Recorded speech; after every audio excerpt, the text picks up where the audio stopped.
वसंत गीत। इसमें समझाया गया है कि चारों जो प्रकृति है वो बहुत अपनी सुंदरता लिए हुए है।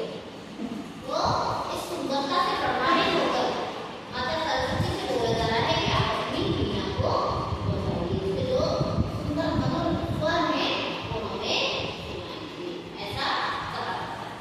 तो फर्स्ट है इसमें अयं पाठः आधुनिक संस्कृत कवि पंडित जानकी वल्लभ शास्त्रिणः काव्यी गीत संग्रह संकृतो अस्ति। इसका मतलब है इस पाठ में आधुनिक संस्कृत कवि मतलब आज के संस्कृत के जो कवि हैं पंडित